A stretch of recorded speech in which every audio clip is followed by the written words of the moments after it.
You've decided you're ready to become a parent, and suddenly you're overwhelmed with people who feel they have the right to inform you on the correct way to conceive, give birth, what fears you should have, and the proper way to parent. How do you filter through the opinions? How do you know what's trustworthy information and what's a myth or just plain outdated? Welcome to the Birthies podcast. Join your host Michelle Smith and her guests as they cut through the noise and fear by sharing valuable tips, tools, and proven methods that help you connect with your own inner wisdom as you navigate the sacred journey that is pregnancy, birth, and parenthood in a more relaxed and confident manner. This podcast does not constitute, nor is it intended, as medical advice. Hello, Birthies families. Welcome to this heartfelt space. I'm your host, Michelle Smith, and once again, I'm so incredibly grateful that you are here. And I thought that I would start this week's episode with a story. My own story of loss and what brought me to this work of grief support and baby loss support. And my own experience with infant loss began with the miscarriage of my second pregnancy. And in that, I did a lot of bargaining with God and blaming myself. And I decided not to have any more children for many years, even though my heart longed for more. And through an event that I share in the welcome episode, I did become pregnant again. And I have had 3 more children. And I've become a doula, a midwifery birth assistant, childbirth educator, and birth professional, and have helped parents to resolve birth trauma. And over these years, I've worked with couples that have lost previous pregnancies and were now often tentatively celebrating another pregnancy. I truly understood their mixture of joy and fear, having had experienced pregnancy after a loss. And then in June 2014, we were devastated to discover that one of my hypnobirthing clients that were like family to me had an unexplained stillbirth at 39 weeks of pregnancy. I attended their birth as their doula, and we said hello and goodbye to their sweet daughter, Rowan. 5 weeks later, another of my dear hypnobirthing clients lost her baby boy, Santiago, also at 39 weeks of pregnancy due to a placental abruption. And she almost lost her life as well. I experienced the loss of my birth innocence, as Rowan's mother so eloquently put it, and what Gary Vogel and I spoke on in our interviews this month. I had indeed been quite innocent, for I had not personally had a client experience a stillbirth during their current pregnancy in my 14 years of practice. With the loss of these sweet babies, as well as the tragic loss of another family member at only 18 years old the day after sweet Rowan's stillbirth, I feel God propelled me into this field where birth, loss, grief, and healing meet. It was Rowan's mother that gently asked me what the experience was like for me to support them through the loss of their daughter. I replied that honestly it was one of the most difficult and yet rewarding experiences of my life. She asked me if I would consider supporting other families, and I replied yes. Yes, I would. I've always felt that I was meant to do some sort of hospice work, and was already familiar with the role of death midwives or end-of-life doulas. I had appreciated the fact that when I worked for Jenny Joseph, the birthplace was right next door to a funeral home, and it just seemed so strangely perfect in a way, because birth and death have so many parallels. I didn't know at the time how significant that would become. Rowan's mother then told me about an organization she found called Stillbirthday. I explored the site and immediately reached out to Heidi Faith, its founder. I began my journey into grief support and certified as a Stillbirthday birth and bereavement doula and chaplain in order to more fully serve grieving families. For I find that I can no longer keep birth and death separate, for they are part of the same continuum of life. And this is why I feel so incredibly grateful to have the opportunity to have this conversation with Heidi Faith in this episode. I sincerely hope that you gain as much as I have from her heartfelt work and her humble and compassionate presence. Heidi Faith is an international speaker and the founder, president, and CEO of Stillbirthday, which is the legacy of her fourth child who died and was born in the first trimester on April 19, 2011. The vision for Stillbirthday is not only deeply personal, intimate, and closely special, but it is here to spread our paradigm globally of truly understanding the importance and sacredness of the places where birth and bereavement meet. With a background in social work and counseling of abused and at-risk youth, when Heidi became pregnant with her first child, she felt her calling to shift to clinical perinatal psycho-spiritual therapy and birth support work. As an emergency services chaplain and certified grief and loss coach, Heidi completed her studies through the Assemblies of God Theological Seminary and is a member of the American Academy of Christian Counselors, Grief, Crisis, and Disaster Division. Heidi holds certificates through Cascade Christian Childbirth Association and Birth Education and Labor Support and is a member of the International Christian Childbirth Coalition. As a double certified crisis pregnancy counselor and pre- and post-abortive counseling, she began the Newborn Adoption Doula Network, which provides birth support to families experiencing the transition of fostering or adoption. Heidi has received additional training through Kansas City Hospice and Palliative Care and Hospice Foundation of America's Hospice Clergy End-of-Life Education Project. Her long-term goal is to open Stillbirthday Palliative Birth Center. Welcome, Heidi, to the Birthies podcast. I am so honored and a little bit teary to have you here with me today. I'm just so honored. Me too. Yes, ma'am. Thank you. So we're coming off the month of October, which is Pregnancy and Infant Loss Awareness Month. So I thought it would be nice just to have a conversation about Stillbirthday and that intersection of birth and death. Mm-hmm. And so to get started, do you mind sharing what brought you to your work? What brought Stillbirthday to life? First, I want to begin by telling you how enamored I am to have this opportunity to have some space just with you. As you know, as things start to progress, time kind of changes your permissions to really enter into deliberate conversation about the thing you're doing rather than doing the thing you're doing. And so having an opportunity to just really pause and take stock of the past decade is really an invitation to my spirit. And I want to thank you for offering that for me. Oh, you're so welcome. Stillbirthday started, it's an extension of my life. And so to try to make that as, as expeditious as possible, I was raised as an orphan.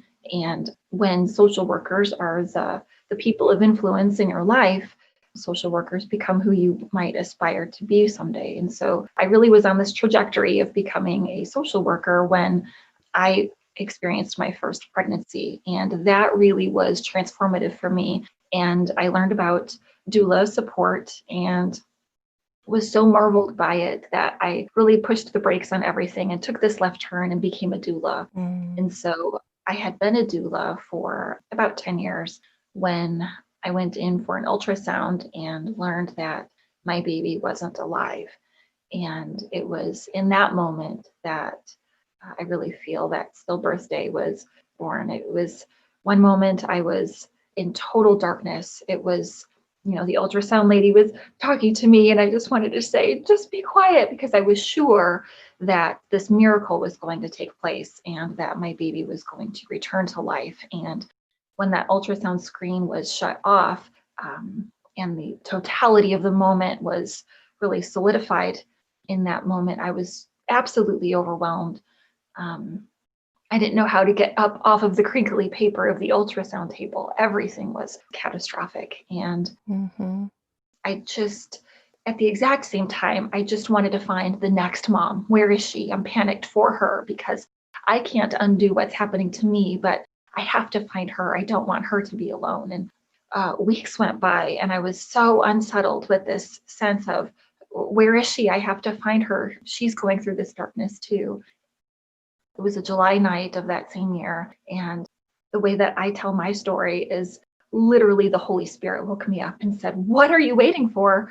So I started a free blog. I thought it would need to be this beautiful thing and very meticulous and organized and everything put together. But that's not the way that it happened. I just started with a free blog, and I started a pot of coffee in the middle of the night and just started pouring everything I knew about birth in the third trimester and translated that to what is it like for birth in the second trimester and what is it like for birth in the first trimester. And I did that for about a week. I would tuck the kids in bed, start a pot of coffee, and just pour everything I knew into this free database. And at the end of it, I launched it and I shared it with birth workers and just said, what's your take on this? What's the vibe that you're getting from it? Do you like it? And it touched every demographic. It touched all the different sort of communities that you would think would be unreachable if you're reaching the other community. Really, it was crossing all these thresholds. It was pro-life versus pro-choice. Everyone was on board with it. It was, any way that you could slice the birth community. Right. We all really were just touched by this message that there needs to be a paradigm shift. And I think that globally we were ready for it. I think that we were ready for this beginning of this paradigm change that started to take place. Yeah, I have so many thoughts as I was listening. That moment when you hear, it's hard, I'm sitting with it. When you hear those words, there's no heartbeat, and going to, was your sonographer compassionate, even when you were saying, I just wanted her to stop talking for a moment. And I was just thinking too, how those moments transcend all cultures, all faiths, all demographics. Yeah, it really does. I think when it does, it makes people uncomfortable because it's a new thing. And so, especially at the beginning, there were a lot of questions to be fleshed out. Like, Heidi, you're sharing your faith openly. So how do you feel about me when I don't have that? Things like that. And I think what ends up happening is that Stillbirthday has become a platform for all of our voices. We all bring something very special and unique. One thing that I'm finally starting to see is a real unified voice speaking into, for example, the demographic of families, women who are of color, the specific statistics that they carry, the specific realities that they're charged to carry and hold, and the difficulties in that. And I'm not a person of color. So what Stillbirthday does is it gives all of us a platform to speak authentically into our authentic demographics. And I think what ends up coming from that is the imbued permission that we realize that we have, not that we're granted permission, but that we have permission intrinsically to be who we are and to allow that to speak into such a vulnerable space. As a birth doula, as a traditional birth doula for about a decade, I was really trained and sharpened to believe that medical intervention was the steepest left turn, that you do everything in your power as a birth doula to prevent medical support. And some within our demographic, and there's the right doula for every family, but there are some doulas who believe that medical intervention is the full stop where doula support meets. That is the threshold, that I will support you until you need an epidural, and that's my threshold. I might support you until you need a cesarean birth, and that's my threshold. If you cross that threshold, I will leave the hospital. I will leave the birth space. That is not where my training has carried me to. That's not where my heart space is carried to. And we all have different reasons for that, for the individuals who do carry that. But that was my framework. It was cesarean is sort of the worst case scenario. So what can I do to prevent that at all odds? Mm-hmm. And, we talk like this little sprinkle of miscarriage or the sprinkle of stillbirth in our dialogue, the 2 pages in chapter 7 of this text that we're reading, just to sort of say that we covered our bases, but we don't really unpack there. And we've always perceived it as this totally different dimension that's really sort of off the table. That's for other people, for the death speak people. That's not for the life speak people. Mm. And so what I found with Stillbirthday was really this merging of 2 worlds, that if I am a doula and I'm walking with a mother and she's telling me that she's pregnant and that she's in labor, then I will walk with her every step of the way. I will walk with her through every left turn, no matter what it looks like. And in fact, I will find hope in those places. There won't be a threshold where I will say, this is too much. I cannot step into this space. I just flat find that way, so that she knows that she has the full support of what a doula is intended to be. That's so powerful, because there can be different philosophies of being a doula, Mm-hmm. and some are more inclusive, some are full spectrum, some are natural birth is the way to go. Mm-hmm. Some doulas feel more comfortable in more medicalized birth. I think the work as a doula often is to let go of our paradigm of what a birth is to be like, Mm-hmm. and to really hold that space for what that family wants, needs, what reflects their values, what reflects their spiritual beliefs. There's so many nuances in it. Mm-hmm. And then it gets even further complicated, I think, because you're literally not allowed to fully erase who you are. I think Mm-hmm. I would go so far as to say it's impossible to actually do that. We do that in theory, we do that in an approach, but what strengthens us to do this work is who we are authentically. So it is that value set of, I just want to see you as a person. I just want to, whatever that guttural drive is that you're founded on, you do bring that. You can put aside the messages that emboldened you to do that, that are very specific or niche to your demographic. I don't need to preach Bible verses over someone to know that it is, the Bible that strengthens me to then be that authentic support, whatever that looks like. Mm-hmm. Even for the person who says that they have been harmed by the Bible, I think that's something specific and important to speak into as well. But I think just generally as a doula, the doula role itself is a very specific calling. I think that we do have that traditional sense of live birth outcomes, 3rd trimester, early postpartum, lactation, all of these sorts of things. And that is very valuable. But when we're talking about serving families who are experiencing birth in the 1st trimester, a woman experiences a miscarriage literally every minute. Wow. Every minute in just the US alone. So when I think about Stillbirthday and what makes it different than other doula organizations is that it's almost like basic CPR. It's almost like a very basic skill set that every person should have. If you are to be a good neighbor, if your neighbor knocks on your door and she says, I am pregnant and I'm bleeding, you should have a basic skill set to know what to do, what to say, how to come alongside her. So we reach a lot of families in that way. We reach a lot of doula curious people by simply saying, this is a very basic skill set that every single person ought to have. But we also reach people who really have a heart to speak very vibrantly into pregnancy and infant loss and this community who have experienced it. They want to do a ministry. They want to do a nonprofit. They really have a heart to speak into this space.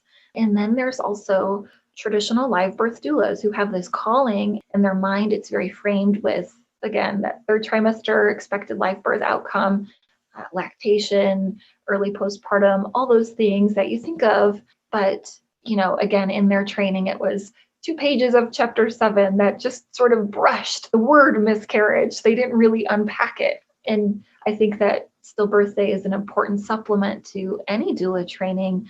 And I really want to show that collaborative spirit of harmony and love toward these other doula organizations that do have that live birth emphasis, because it really allows space to unpack the wholeness of the beautiful community of healing families who have experienced pregnancy and infant loss. So it's really for all of us. Yeah. Yeah, because as a doula, as a birth worker, you're going to run across it. I mean, I'm sitting with, you said, a person experiences a miscarriage every minute here in the United States. Mm-hmm. Every day. Mm-hmm. Yes, ma'am. And I had been a doula for 10 years before that really occurred to me. I was the demographic that had just brushed the paint stroke over miscarriage and then kept right on going. But in reality, when I look back on those families that I've served that were the traditional expected live birth outcome third trimester births, I can look back and question now moments of dystocia. Maybe there was something in her past that she hadn't been able to speak to really unpack. And so we're doing our best to use language to really try to speak into these things. Miscarriage really isn't a medical term. It's a softened version of spontaneous abortion. Mm-hmm. We talk about things like rainbow baby, and there's some in our community who really like that. There's some who don't. Right. The idea of this rainbow is this continuity, because families who've experienced pregnancy and infant loss have been told, things like, well, you can just try again. And, loved ones who speak that really do mean well.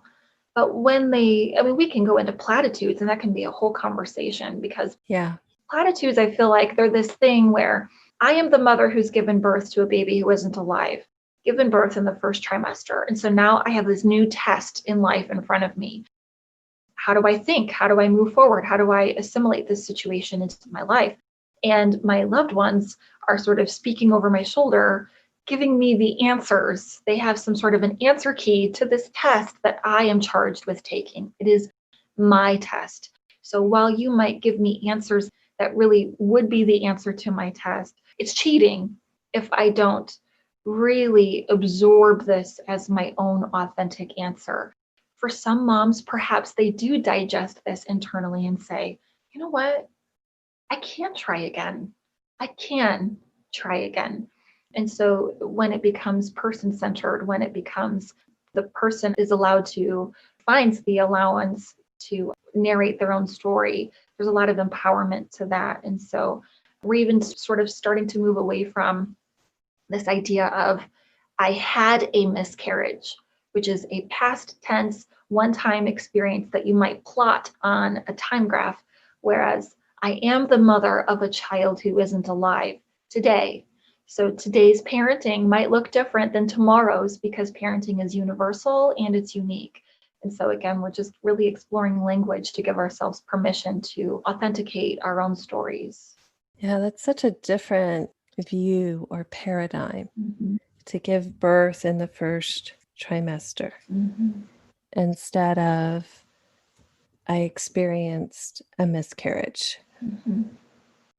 It's embodying that it is your baby and you did give birth to your baby, and finding space to honor that loss of that child. And even in that, is the child lost, right? Yeah, that's a really good point. We did a presentation in Germany back toward the beginning of Stillbirthday, and something that their community does that I really love, they have a word, rather than saying, I had a miscarriage, they say, I have a star child. And that's how they identify. They say, I have 5 children and I have a star child. So this word Sternenkinder is really, really precious, in that it's just really validating the whole experience of the family story. That's really beautiful. Mm-hmm. And in that too, there are some women or parents I found that don't feel this profound sense that they lost a baby, Mm-hmm. that their child died. Mm-hmm. They can view it more of this is a natural occurrence. Mm-hmm. Yes. 1 in 4 women will experience pregnancy loss. Mm-hmm. And it's a part of life. And it's a different type of mourning and acceptance. Mm-hmm. Am I making sense in that? You absolutely are. I've worked with moms who have experienced miscarriage, and they celebrated it. They were absolutely excited because they had had such a journey of struggling with fertility, that this was the first indication of tangible hope for them, that they can, quote, try again. It was very positive and joyful. And for those families, that is absolutely worth all of the celebration. I think that if I really, really spend time being authentic in my most early moments on that ultrasound table, and I don't want to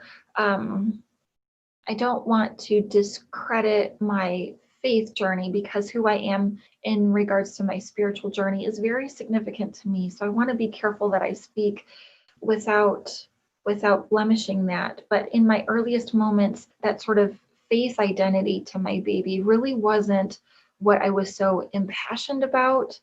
Again, even as I'm hearing myself, I want to be careful with how I say this. It was the incongruency that I needed to reconcile. I was hungry to reconcile the incongruency, that here I was, I had waited my 45 minutes in the waiting room like we do before we can see the ultrasound technician, the sonographer, and looking at all the baby magazines, all things baby, all things maternity. And when the ultrasound screen was shut off, I felt like I was expecting this sort of laundry chute to happen, that, she was going to just sort of open up the space where the table was and sort of discharge me into like the trash basin outside, that I wasn't really a mom anymore. I wasn't really pregnant anymore.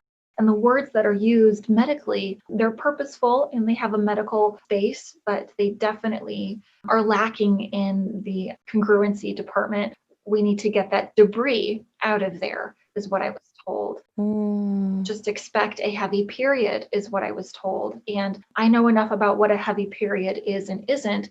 This was an incongruency to me. And so in this journey for proper language, it touched every single demographic that I knew that were people of influence in my life. It was the medical community because I was a doula. It was the feminine community because I am a woman.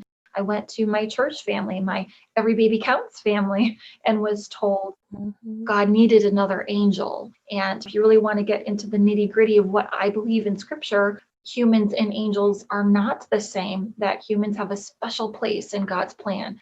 An infertile woman in heaven gets to be a mother now, as if God recycles people this way. So the incongruency in my life was present in the faith community, but it was the incongruency itself really that I was charged to really reconcile.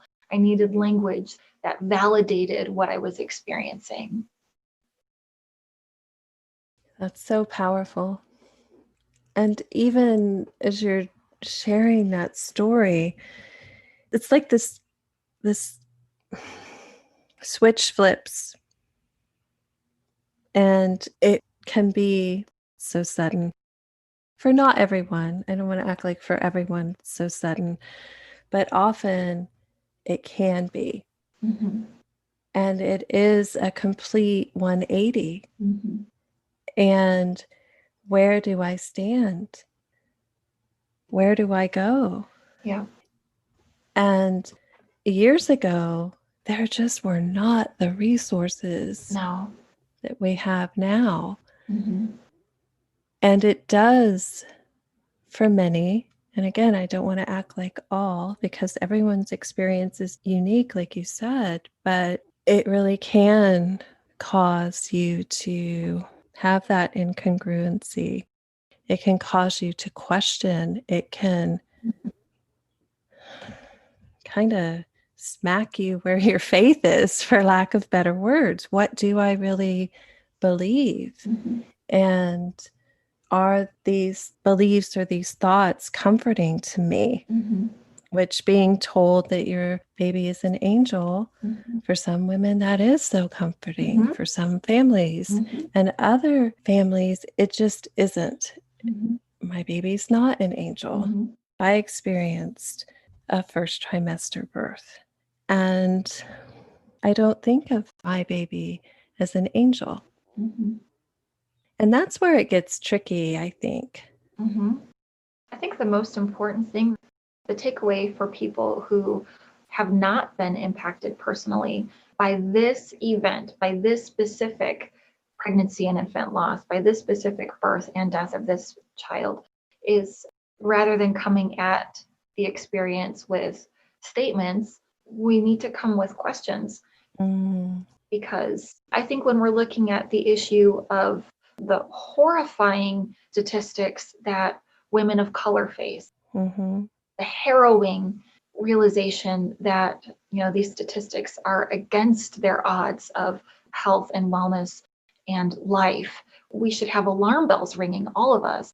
I think that it's easier for us to look at this specific example and say, well, you're a person who is Black, I'm a person who is white, therefore I don't think I'm equipped to fully enter into the conversation in this specific facet of your story.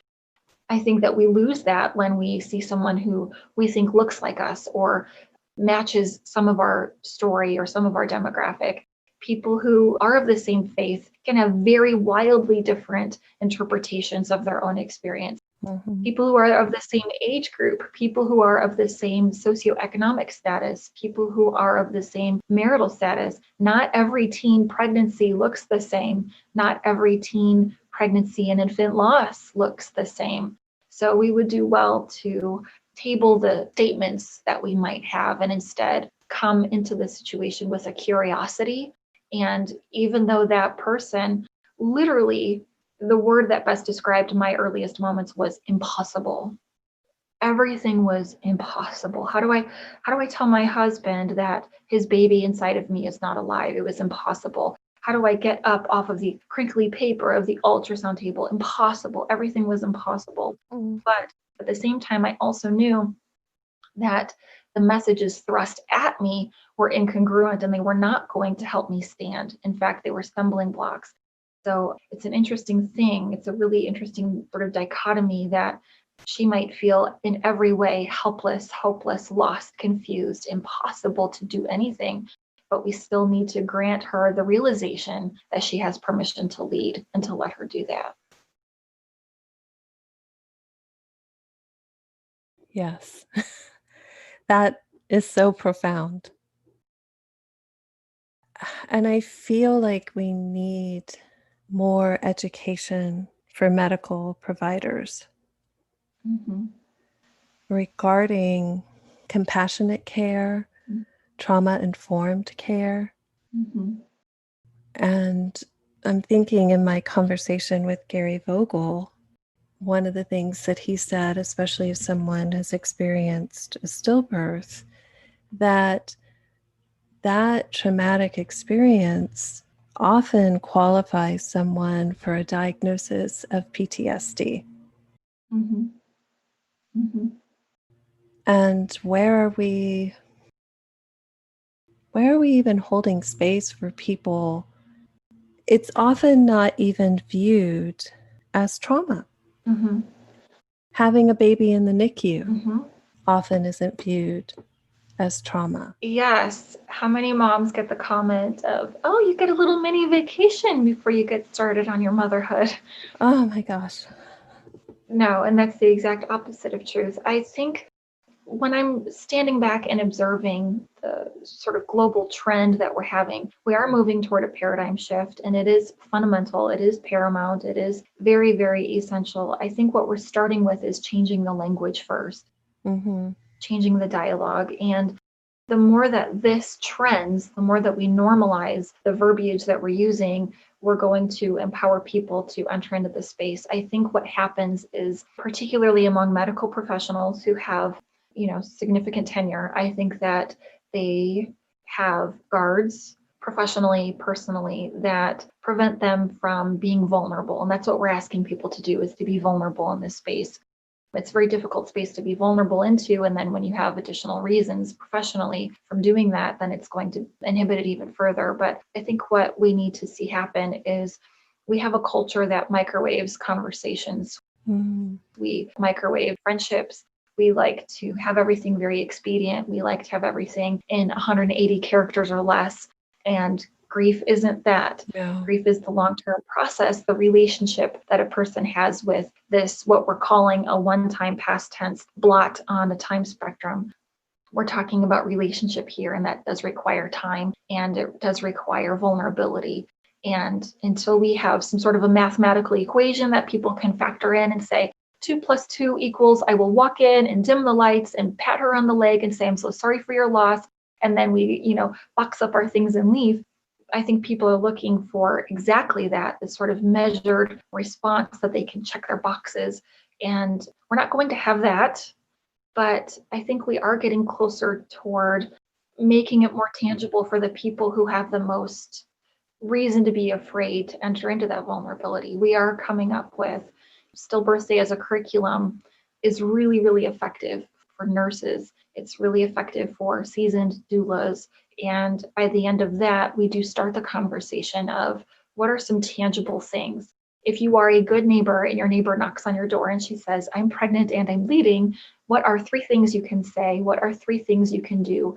And so we are wrapping our mind a little bit more around some tangible, quantifiable tasks and things that people can say and do to respond well. Yeah, it's so needed. Just like for our doula training, the medical part of it is in the training for physicians and nurses, but I'm not sure the skills of holding that space, of giving that compassionate companioning in the loss. That's not always there. And the way that our medical system is, there's not even time. Yeah. And so having other resources for families, I believe, is so important. But I wanted to circle back because you said you invited people to ask questions. So what would that look like? How could someone ask questions versus making statements or having platitudes?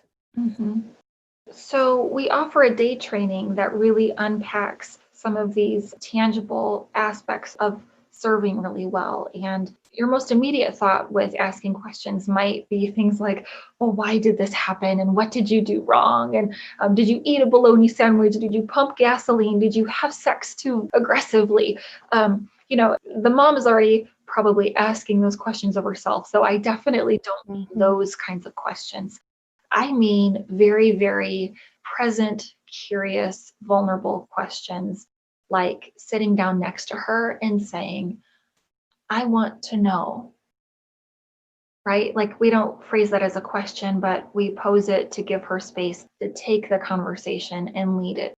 What rabbit trail do you want to take? I want to know.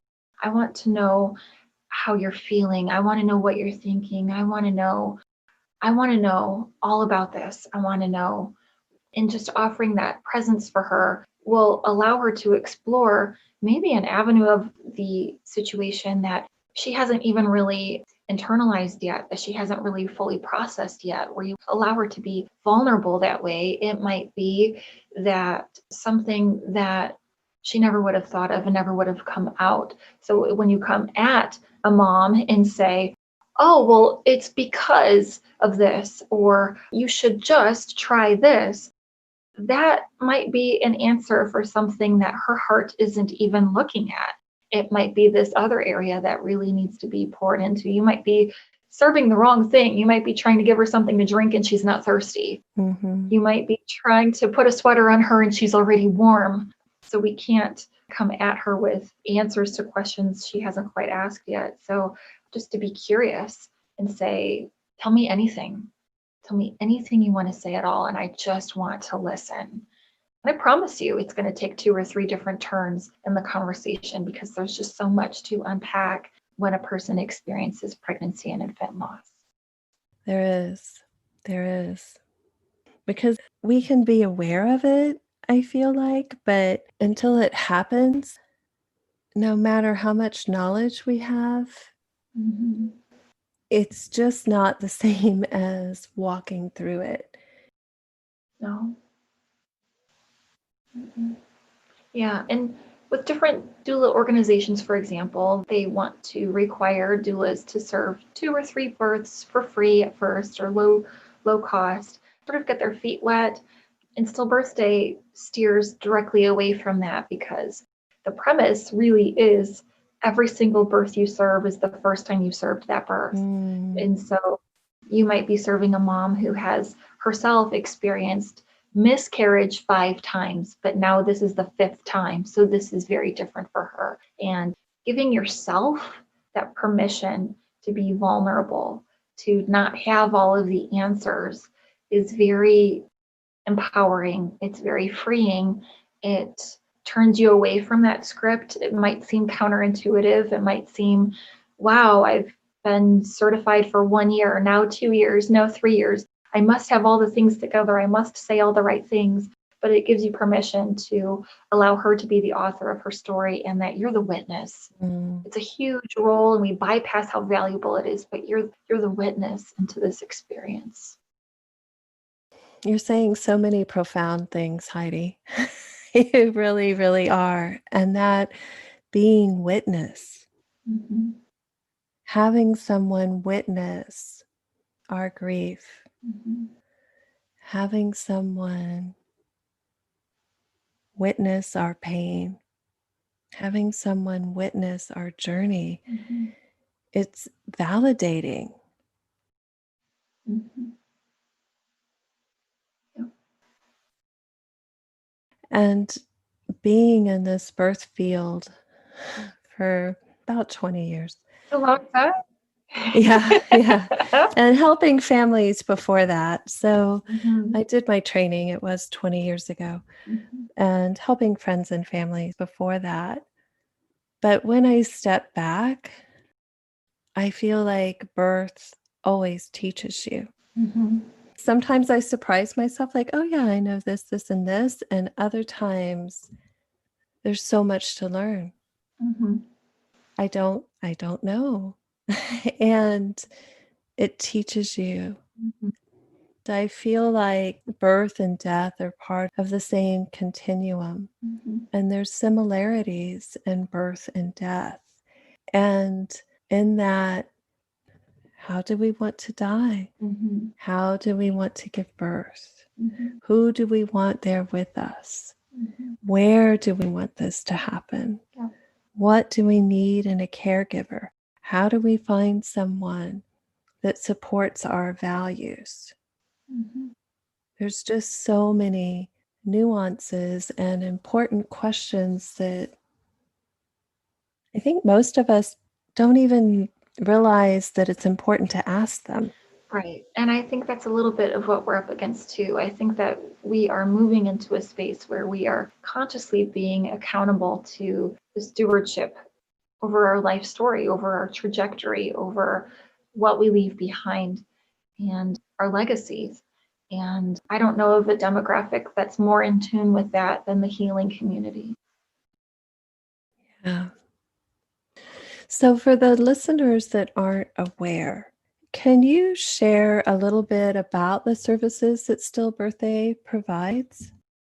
Mm-hmm, sure. Well, Stillbirthday began on a free platform, and really my heart cry was to translate everything I knew about birth in the 3rd trimester with birth in the 2nd trimester and birth in the 1st trimester, and to carry over the language, carry over the paradigm that we have. Things like, can I have a birth plan? I want more than ice chips. I want a photographer. I want my man there. I want massage.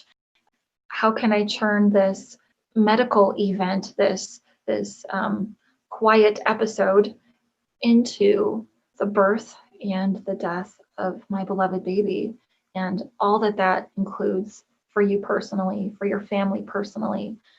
And so Stillbirthday began with offering free printable birth plans and then a doula listing. And now we have a doula training that started shortly after that with perinatologists and midwives and social workers just really pooling. They just really were moved by the spirit and the message of Stillbirthday. And they just gave what they knew. And so it was stitched together, all these different perspectives of birth and of death. And now it's the training. And so I would encourage anybody to consider taking it. I think it's as valuable as basic CPR. I think that everyone should access that and be able to have that skill set. We also hold photographs of babies born in every week of gestation so that families can have an idea of what to expect. There can be a lot of fear, a lot of shame, a lot of guilt, a lot of, laying eyes on your baby who isn't alive can seem like a very harrowing experience. Parents tend to most immediately see the differences between the baby who they're looking at and the ideal thriving third trimester live birth outcome baby.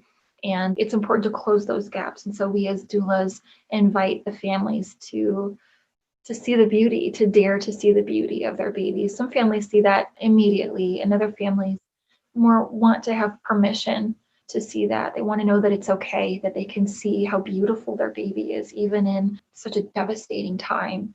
And so we offer photographs and stories, and more than anything, we offer community. We offer community for families who all they can do is click on Facebook. We've got something for you there. Families who really want to know how to support their loved one who's experiencing pregnancy and infant loss. We talk about tangible things you can do. Bring soup. We talk about things you can say. And of course, we offer the doula program. Yeah, it's so extensive. And I feel, just as you said, especially if someone is a doula, it is one of the most valuable trainings that you can do because again, if you do this long enough, it's a when you face that situation where your client tells you they just told me there's no heartbeat.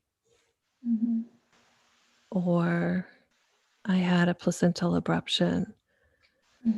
Or I'm miscarrying, I'm losing my baby, whatever terms they use, you still may feel really overwhelmed in knowing what to do, what to say, because that all comes forward. But having this training, having that foundation, it serves you and serves that family so well and so powerfully. Thank you for that. Yeah, it's such an amazing program. And I'm so grateful that I took it. I can't believe it's been 6 years already. I know. 6 years, I have. And I've watched it grow. And even as we're talking, I'm just sitting here so astounded at your knowledge, at your heart, at the compassion that you pour forth, and how you just take the time to consider and look at all these different nuances. And one of the things that I've loved about the training is how inclusive you strive to make it. Thank you for that.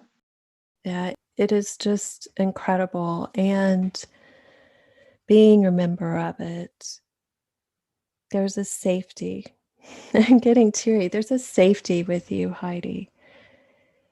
And I appreciate that. I've done a lot of different trainings, and I appreciate how you strive so hard to create community for the families, for the doulas, for medical professionals, for everyone, and honoring each person's faith and where their boundaries are. Mm-hmm. Thank you for saying that. I feel like it parallels really beautifully, though, with what you do. I feel like, Stillbirthday is a website, and so it requires technology. And when a person comes through the program, sharing all that they already have known and experienced and harvesting truths from fellow classmates from literally all over the world, they're walking away as a living, breathing Stillbirthday website that they have a very unique and universal story to tell. And every podcast that you create, you're breathing life and sending it out into the universe. And you know that that is exponentially creating a legacy and sharing it. And, Stillbirthday is a place for all of us to come together to sharpen our voices and to share our voices. But if it's anything good at all, it's because of the people who have left their fingerprints on it and who have shared their stories with it. So any good that has come out of it is because 6 years ago you took the training and completed it. So it's all of us. Yeah, thank you. Thank you. It is. It's just such a beautiful community. It really is. And so,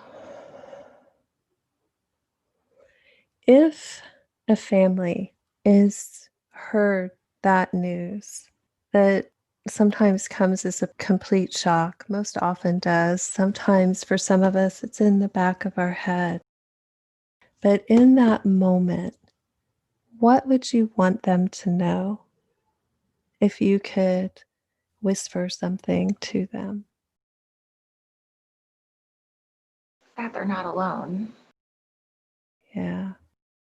When you say that for some it's a total shock and for others they kind of might have known it in the back of their head, I think we all chew on that a little bit. I think that for any of us, it can be easy to say, um, you know, I should have known. I saw this coming.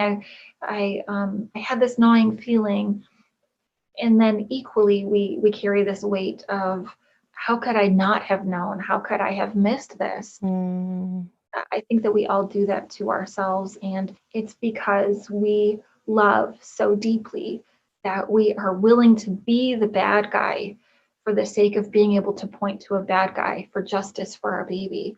I think that we all have this inherent love, no matter how it's shaped or what it looks like or what stroke of which brush we're painting it with. I think that we all have this element of, should I have seen this coming?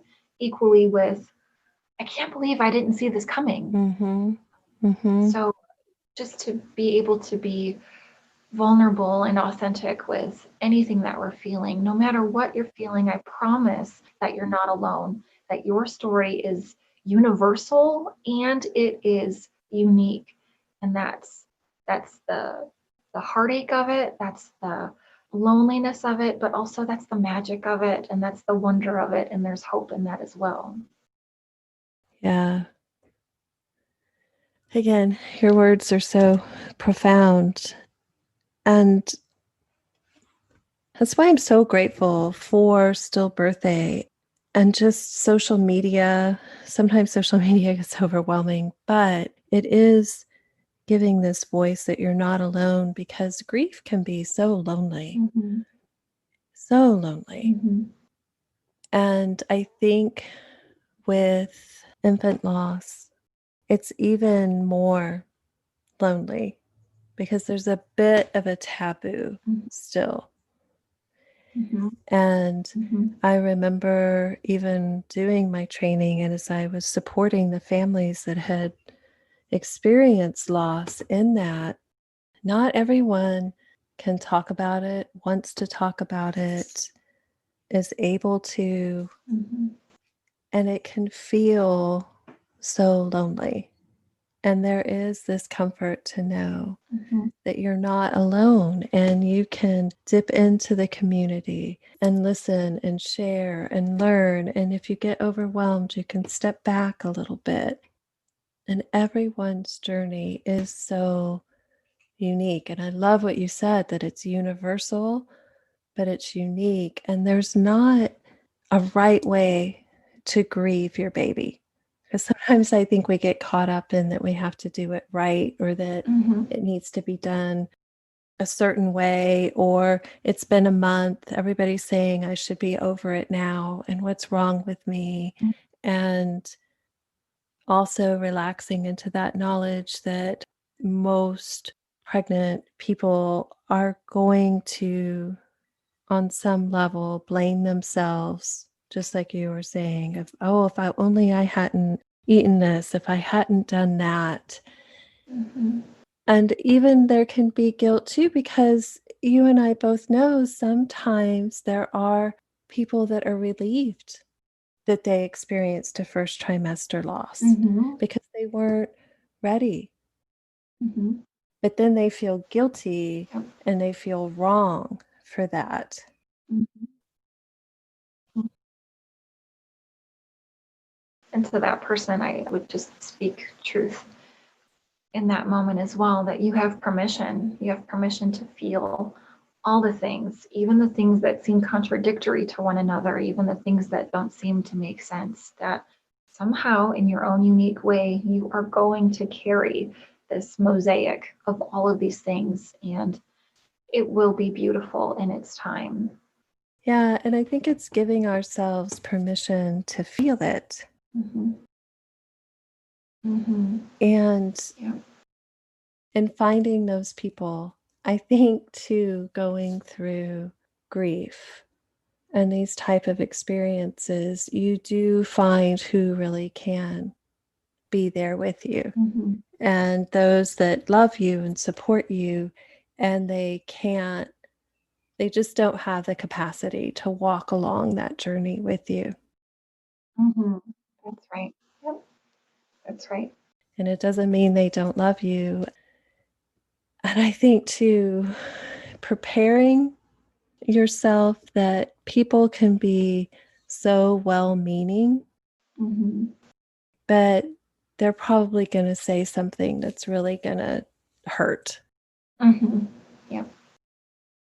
And I think too, because we as a culture, we don't have enough education on how to support people through grief. I don't think we grieve. I say this over and over again, but I don't feel we grieve well. No, I agree. Yes, it's countercultural to grieve well. Mm-hmm. Mm-hmm. And even years ago, if we lost a baby, it was just this hidden thing, and that we would Mm-hmm. forget it with time. Mm-hmm. And you don't forget. Mm-hmm. Yeah, it causes you to reflect on your lineage sometimes to Mm-hmm. think, how many sort of invisible branches of my family tree am I now more mindful of and sort of holding up in this space? How many grandmothers and great grandmothers experienced this as well? So, mm-hmm. Mm-hmm. Yeah. And yet we haven't been able to reap the benefit of that Right, not yet. because it was so silenced. Mm-hmm. So this speaking about it is hopefully, just like with birth, we weren't talking about birth, and now this more openness is hopefully going to create, like you said, a different paradigm, a different legacy. Mm-hmm. Yeah.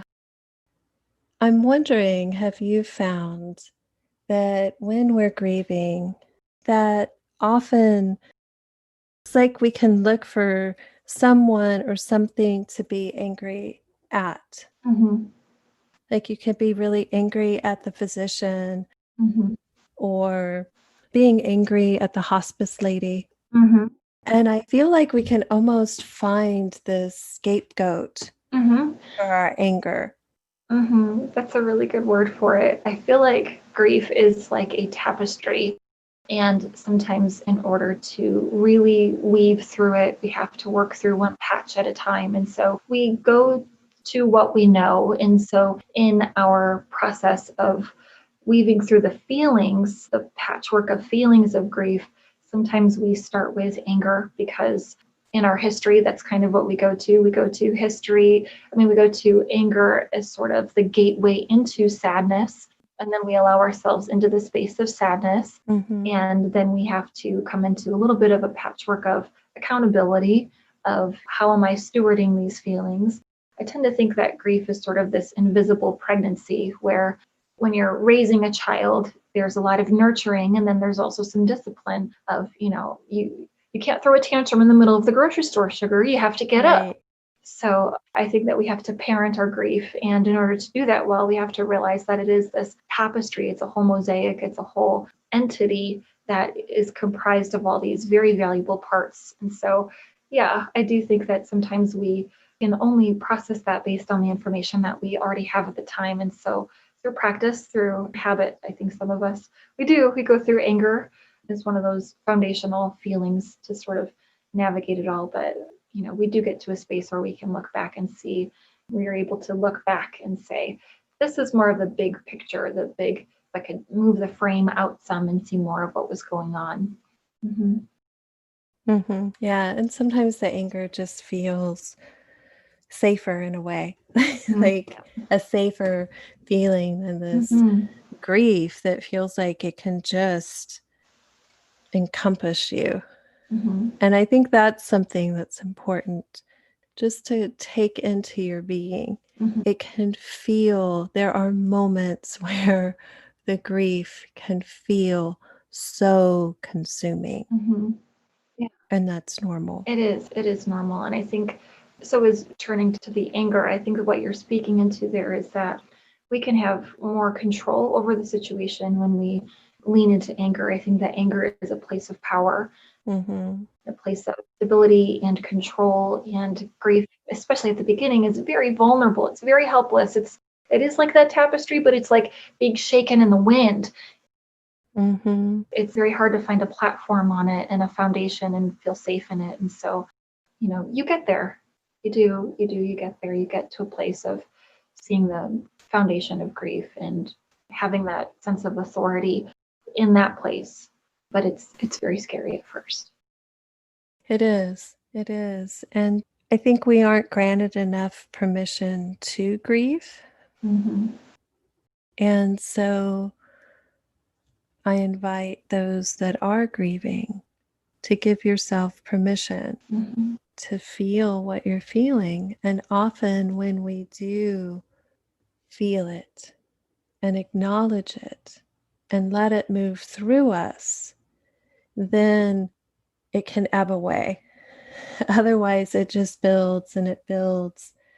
And then it's like a torrent or a big tidal wave. Or even recently, it neared the anniversary of my stepmom passing. I could just feel all these tears and all this grief. And I knew that I needed to just let myself cry, especially when everybody's depending on you. And the tendency is, well, I have to keep it in control. I have to keep going. I have to take care of my kids. And it's this balance, don't you think? It's like this ebb and flow and finding that safe space to let those emotions out. Yep. I agree with that very much. You just have to give yourself permission to be vulnerable. It's like parenting your grief. You have to sometimes discipline it and say, no, today I have to show up for work. And then, other times you just have to allow that tantrum and you just create a safe place around it and say, okay, I'm going to lay on the floor and kick and scream and cry, but I'm just going to make sure that there's nothing breakable around me. I'm going to give myself a safe place to lay on this rug and throw a tantrum. To listen to that music, to let that song really wash over you, to take a warm bath, to whatever those things are that can help you enter into that space and really be authentic with who you are and where this journey is taking you. Yeah. Yeah. And to know sometimes it might just sneak up on you when you're not expecting it. True too. Yeah. And that's normal and it's okay. the message that I keep hearing you say too, that it's raw and it's vulnerable. Mm-hmm. And there can be power in our vulnerability. Mm-hmm. So if someone wanted to learn more about Stillbirthday, how could they do that? Really, just with a quick Google search, you can just write Stillbirthday in your Google bar. We try to make it really accessible that way. I think through word of mouth, it's spreading too. But the premise of Stillbirthday is that a pregnancy loss, that's some of the language that we still are currently using. A pregnancy loss is still a birth. It's still a birthday. And so it's this place of convergence there. And so through Google or on Facebook, we try to be present where most people are present so that we can be found. Okay. Yeah. There's support for families if they're even in the middle of this. Just, it really is mind-blowing, mind-shattering event at times. Mm-hmm. That site is there, and it has birth plans, and it has access to doulas, and there's information that you can access as you're able to take it all in, and know that initially you might just be able to take in little pieces of it, Mm-hmm. that it's there in the moment. There's so much that I could talk to you about. But if you had a pearl of wisdom, you've shared so many, but if you had one thing that you would like to leave the listeners with, and maybe you could do one for birth workers and then one for families, what would that be? For birth workers, I would encourage them to know that they don't have to know everything. I think that we do have a culture in the birth community that challenges us to race to the next event, the next webinar, the next program, and it's okay to go slow. It's okay. It's okay to be vulnerable. And I would say something very quite similar to families who don't have a personal or professional interest in the birth community itself. But I would say for families who have been impacted by a struggle of fertility, who have been impacted by pregnancy and infant loss, by any sort of birth trauma, by any sort of trauma, that it is okay to go slow, that it is okay to be the author of your life story, to be a responsible steward of your legacy, and to value what that looks like, that unfolding journey, that you matter. You matter. Yes. Yes. So thank you so much for this time, Heidi. You shared so much wisdom. So much wisdom. So did you. Thank you, too. Thank you. Thank you. And so, for the birthies families, for the listeners, I just encourage you to treat yourself with compassion, to allow yourself to be vulnerable, and find those people that you can be vulnerable with. Mm-hmm. And there's so much power in listening and in those quiet spaces of silence. And as Heidi has said, this journey is yours. It's unique and it's universal. And you are not alone. And there is support out there for you. Again, as Heidi mentioned, there are extensive resources on the Stillbirthday website. You can find resources on my website, birtheaselawsupport.com, and you can reach out to me, and I would be happy to support you in any way I can. Thank you again for listening.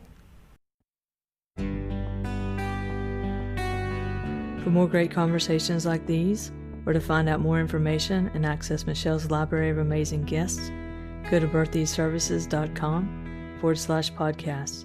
For more information on the Birthies method, Michelle's classes, meditations, and other services, go to birthiesservices.com.